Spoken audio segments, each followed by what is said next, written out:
आइए जानते हैं कि आखिर ऐसा क्या हुआ उन बच्चों के साथ। स्कूल के बच्चे ट्रिप के लिए जा रहे होते हैं।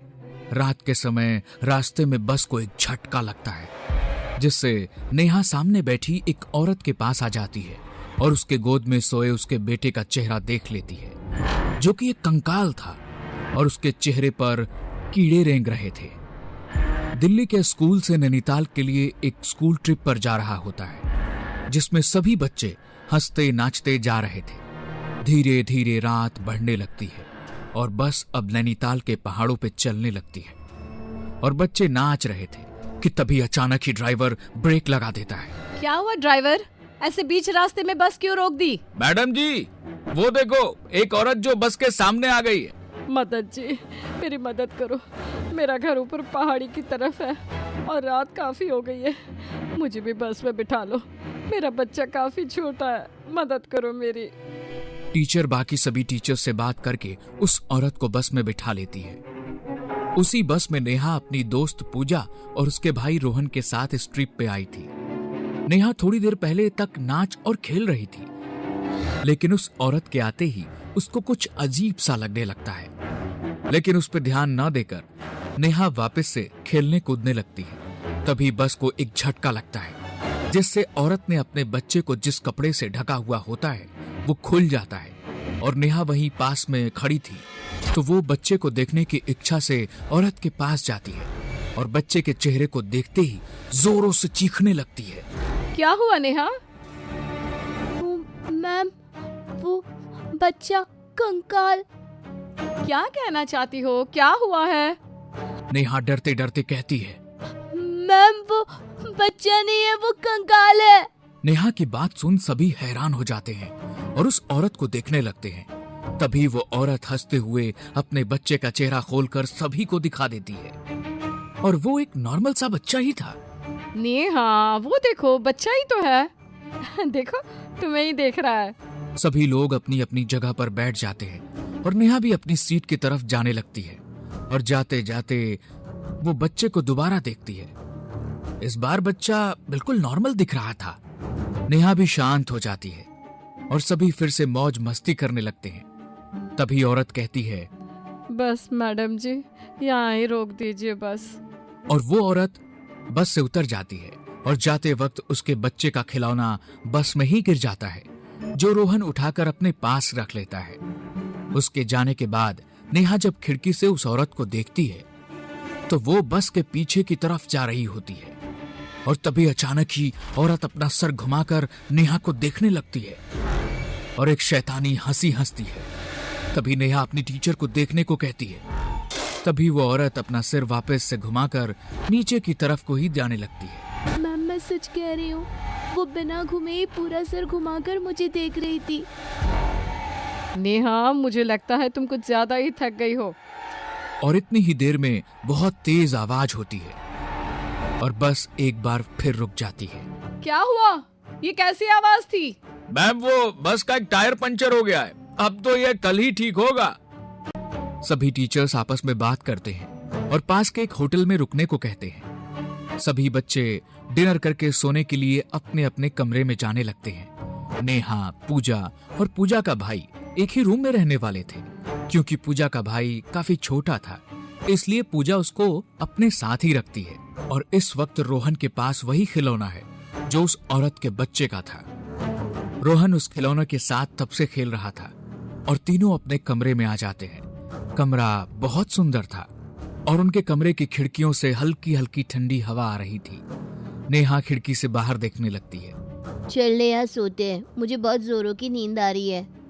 ऐसा कहकर दोनों सोने के लिए लेट जाती हैं, लेकिन रोहन अभी भी उसी खिलौने से खेल रहा होता है और अकेले ही उस खिलौने से बात कर रहा होता है। रोहन, चल सो जा, इस खिलौने को रख दे, कल खेल लेना। रोहन ने जैसे कुछ सुना ही ना हो। इस बात से पूजा चिढ़ जाती है और रोहन के पास जाकर उसका खिलौना उसी खिड़की के बाहर फेंक देती है। रोहन गुस्से में पूजा को देखने लगता है और एकदम से चीखने लग जाता है, मेरा खिलौना दो, मेरा खिलौना दो, मेरा खिलौना दो। क्या हुआ इसको, ऐसे क्यों बोल रहा है ये तो मुझे भी नहीं मालूम। जब से यहाँ आया है तब से उसी खिलौने के पीछे पड़ा हुआ है। रोहन चुपचाप एक कोने में बैठा बैठा रोने लगता है। वो मेरा खिलौना था, वो मेरा था, वापस दो मुझे अब। रोहन चुपचाप आकर सो जा, बहुत हो गया तेरा ड्रामा। इतने में ही उनके रूम की लाइट बंद हो जाती है। चारों तरफ एकदम अंधेरा हो जाता है और तभी नेहा कहती है, पूजा लगता है लाइट चली गई है। हाँ रुक, मैं टॉर्च ऑन करती हूँ। जैसे ही पूजा टॉर्च ऑन करके नेहा को देखती है तो वो बेड पे लेटी हुई थी। तभी वो रोहन को देखने जाती है, लेकिन रोहन वहां नहीं था। नेहा, रोहन यहाँ नहीं है। तो वो कहाँ गया? अभी तो यही था। तभी दोनों भागते हुए खिड़की के पास जाते हैं और उन्हें रोहन खिड़की से कूद कर जाते हुए दिखाई देता है। दोनों बिना कुछ सोचे रोहन के पीछे चल देती हैं। रोहन, कहाँ हो तुम? इधर आओ वरना टीचर से बहुत डांट पड़ेगी। कमरे में वापस चलो, अब मैं तुम्हें नहीं डांटूंगी। रोहन ने पहले तो ऐसा कभी नहीं किया, अचानक ऐसा क्या हो गया उसको? तभी दोनों देखते हैं रोहन आसपास कहीं नहीं है और दोनों जंगल के बीचों बीच थी, लेकिन रोहन दूर दूर तक कहीं नहीं दिखाई दे रहा था। तभी दोनों को रोहन की आवाज आती है और उसी डायरेक्शन में जाने लगती है। दोनों देखती हैं कि एक गड्ढे में से आवाज आ रही है। दोनों उस गड्ढे के पास जाती हैं और देखती हैं कि उसमें तो वही खिलौना पड़ा हुआ है जिससे रोहन खेल रहा था और उसी खिलौने से आवाज आने लगती है। दीदी बचाओ मुझे, यहाँ से निकालो मुझे, मुझे यहाँ अकेले डर लग रहा है। ये तो वही खिलौना है ना, उस औरत के बच्चे के पास था। हाँ, जाते वक्त ये खिलौना रोहन ने उठा लिया था, लेकिन इस खिलौने से रोहन की आवाज कैसे आ रही है और रोहन है कहाँ? कुछ तो अजीब है यहाँ। तभी जोरदार चीख के साथ वो खिलौना गड्ढे में से गायब हो जाता है और ये देख दोनों वहां से भागने लगती हैं और भागते हुए वो एक घर के पास पहुंचती हैं। पूजा, इस घर में चलो, हमें इनसे मदद लेनी चाहिए। दोनों उस घर के अंदर जाती हैं। घर बिल्कुल वीरान पड़ा हुआ होता है। कोई है घर में? हमें मदद चाहिए। तभी उस घर में से वही औरत निकल कर आती है। क्या मदद चाहिए बच्चों? तुम यहाँ? हाँ, ये मेरा घर है। बोलो क्या चाहिए तुम्हें? मेरा भाई इन जंगलों में कहीं खो गया है, उसको ढूंढने में मदद चाहिए। मैं कहीं नहीं जा सकती, मेरा बच्चा घर पर अकेला है। तभी नेहा की नजर बच्चे के हाथ पे जाती है जिसके पास रोहन जैसा ही एक और खिलौना था।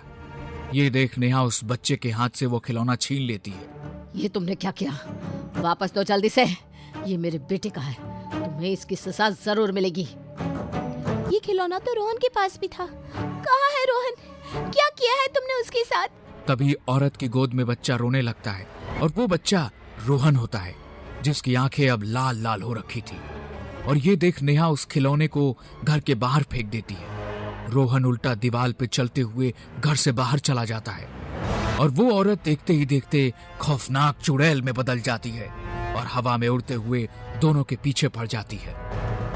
पूजा और नेहा वहां से भागते भागते घर के बाहर आ जाते हैं जहां उन्हें रोहन भी दिखाई दे जाता है, लेकिन अब वो एक खिलौने में बदल चुका था। पूजा और नेहा दोनों अपनी जान बचाते हुए जंगल से बाहर जाने लगते हैं कि तभी पूजा को रोहन की आवाज आती है। दीदी, मुझे यहाँ छोड़कर मत जाओ, मेरे पास रुक जाओ तुम भी। देखो ना मुझे कितनी चोट लगी है, मुझे बहुत दर्द हो रहा है दीदी। पूजा, वो रोहन नहीं है, मत जाओ आगे, वो तुम्हें भी मार देगी। वो चुड़ैल है, रोहन को उसने पहले ही मार दिया है, अब वो तुम्हें भी मार देगी। मत जाओ उसके पास। नहीं, वो रोहन है, मुझे बुला रहा है, मुझे उसके पास जाना है। वो देखो, वो रोहन है, उसको कितनी चोट लगी है। और पूजा रोहन के पास जाती है। तभी वहां वही औरत आ जाती है और पूजा और रोहन को अपने साथ उड़ाकर ले जाती है। ये देख नेहा वहां से भागने लगती है और भागते भागते रोड पे आ जाती है और थक कर बेहोश हो जाती है। और अगले दिन वह जब उठती है तो देखती है कि जंगल से पूजा और रोहन दोनों की डेड बॉडी मिली है। किसी को मालूम नहीं होता कि आखिर दोनों के साथ क्या हुआ था। तभी उस गांव का एक आदमी कहता है कि यहाँ जंगल में एक औरत अपने बेटे के साथ रहा करती थी और एक दिन होटल बनाने के लिए कुछ लोग उसकी जमीन को कब्जे में करने के लिए गए। और उसके मना करने पर उसके बेटे और उसको पहाड़ से फेंक कर मार दिया था। तब से उसकी आत्मा यहाँ पर आने वाले बच्चों को मार देती है और अपने साथ ले जाती है। अगर इस बारे में पहले पता होता तो शायद स्कूल वाले ट्रिप लेकर यहाँ नहीं आते।